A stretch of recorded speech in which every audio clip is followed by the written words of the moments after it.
We're often told to think with our head, not our heart. But what if that's fundamentally missing the point?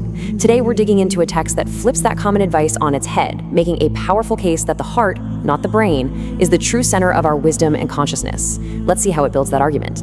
It kicks things off with this incredibly bold claim: the heart is much greater than the brain. Now, this isn't meant to be just some poetic idea. This is the core thesis. And to defend something so radical, the text has to basically redefine what we even mean by knowledge. So let's follow the logic. To make its case, the text follows a really clear roadmap. First, it sets the boundaries for the brain's domain. Then, it brings in this idea of a higher form of knowledge that exists beyond the brain's reach. From there, it dives into the dual nature of our reality, the physical and the spiritual, before, finally, showing why this whole structure puts the heart in the superior position. All right, so to argue for the heart, the text does something pretty strategic. It starts with the brain. It carefully defines what the brain is for by breaking down its abilities into two main categories of knowledge. Okay, so the first domain of the brain is what the text calls acquired knowledge. This is pretty much what we would call science. It's all the stuff we learn through our senses, by observing the world, running experiments, and measuring the results. If you can see it, touch it, or test it, it falls right into this category. So yeah, from physics and chemistry to biology and astronomy, the text groups all of these scientific fields together. It basically frames them as knowledge that the brain gets by processing sensory information. This is the brain's home turf, the physical, tangible world, understood through tangible methods. But the brain isn't just a machine for processing physical data. Its second area of expertise is philosophical knowledge. This is where our intellect, our reason, kicks in. It's all about using logic and thought to ponder things we can't actually see. Abstract concepts, big ideas, and the great unknowns. This is where we get into those really big questions, right? Why are we here? What's the point of all this? The text argues that as our intellect evolved, it was only natural for us to start wrestling with these huge questions that science, with its strict focus on the physical world, just wasn't equipped to answer. So, the brain has science for the physical world and philosophy for the abstract world. But according to this source, that's where the brain hits a wall. The argument now introduces a third and higher form of knowledge, one that it claims goes completely beyond human intellect. This third category is called revealed knowledge, or wahi, and this is presented as something fundamentally different. It's not knowledge we find through our senses, and it's not something we figure out with our intellect. According to the text, this is knowledge that is given to us directly from God. The source then maps out a kind of history for this revealed knowledge.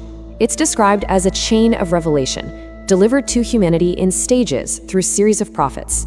Each one is seen as building on the one before, all leading up to what the text describes as the final, complete message for humankind. This quote right here is used to show the very beginning of this divine guidance. The point being made is that this type of knowledge isn't something humans had to go out and discover. It's been part of our story from the get-go, directly taught, rather than learned through trial and error. Okay, so if this highest form of knowledge isn't for the brain, then where exactly does it go? Well, to answer that, the text makes a really important pivot. It argues that to understand where this knowledge is meant to land, you first have to understand that we humans exist in two different realities at the same time. So here's how the source breaks it down. We each have two parts that are connected. First, there's the jism. That's our physical body. It's made of clay and it belongs to the physical, visible world. And then there's the ruh. That's our soul, and it comes from a totally separate, unseen spiritual world.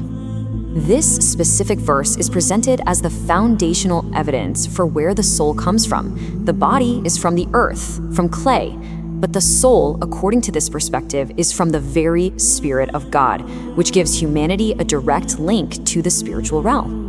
And this distinction, this idea of a physical body and a spiritual soul, is absolutely crucial to the entire argument. This is the bridge that connects everything we've talked about and brings us right back to the role of the heart. So here's the aha moment. The text draws this perfect parallel. Just like the brain is the physical organ that stores our memories and worldly knowledge, the heart is presented as the physical organ that stores our spiritual soul. And that logic leads us directly to this central question. If revealed knowledge is spiritual in nature, and the heart is the home for our spiritual soul, then doesn't it make sense that the heart, not the brain, is the intended receiver for divine truth? It makes the point that divine revelation wasn't heard with the ears or processed by the brain initially. No, instead, it was received directly by the heart, which identifies the heart as the primary organ for spiritual reception. This verse is then used to really reinforce this idea that the heart has its own kind of perception, its own way of seeing. From this viewpoint, real blindness isn't a problem with your eyes.